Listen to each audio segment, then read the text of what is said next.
السلام علیکم دوستو، عمان کی منسٹری آف مین پاور نے اعلان کیا ہے کہ مئی کے مہینے کے دوران نئے ورک پرمٹ جاری کرنے کے لیے 850 سے زیادہ درخواستیں وصول کی گئی ہیں۔ وزارت نے ایک بیان میں کہا ہے کہ مئی کے دوران وزارت کو سلطنت کے تمام گورنروں میں ورک پرمٹ جاری کرنے کے لیے 863 درخواستیں موصول ہوئی ہیں۔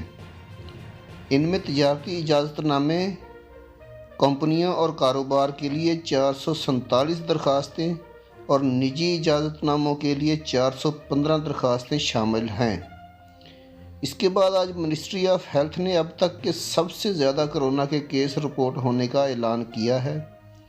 منسٹری آف ہیلتھ کے مطابق آج سلطنت میں 1404 کرونا کے مثبت کیس رپورٹ ہوئے ہیں۔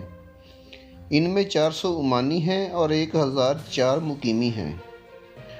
ٹوٹل کرونا کے جو کیسز ہیں سلطنت میں وہ 23,481 ہو گئے ہیں۔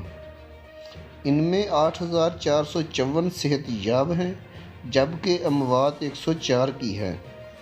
لاسٹ 24 آور میں 3,596 ٹیسٹ کیے گئے ہیں جبکہ 24 گھنٹوں میں 5 اموات ریکارڈ ہوئی ہیں۔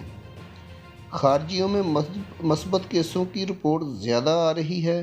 میری سب بھائیوں سے گزارش ہے کہ اپنا بہت خیال رکھیں، بلا ضرورت گھر سے نہ نکلیں، ماسک اور سماجی دوری لازمی اختیار کریں تاکہ آپ لوگ اس مزمن مرض سے بچ سکو۔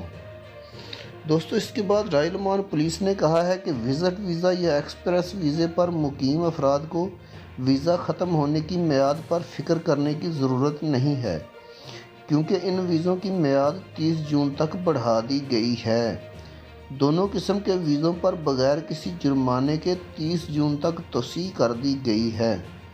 اس توسیع سے سینکڑوں افراد کو خوشی ملے گی جو کرونا وائرس کی وجہ سے مسقط ہوائی اڈہ بند ہونے کی وجہ سے عمان میں پھنسے ہوئے ہیں۔ انہوں نے یہ بھی کہا کہ ہم جانتے ہیں کہ ہوائی اڈے کی بندش کی وجہ سے بہت سارے لوگ یہاں پھنسے ہوئے ہیں، یہی وجہ ہے کہ ہم نے ویزوں کی تاریخ کو بڑھا دیا ہے۔ دوستو، ویڈیو بنانے کا مقصد آپ لوگوں کی رہنمائی کرنا ہے۔ ویڈیو اچھی لگی تو لائک کر کے چینل کو سبسکرائب ضرور کر دیجئے گا تاکہ آنے والی انفارمیٹیو ویڈیوز بر وقت آپ کو مل سکیں۔ اللہ حافظ۔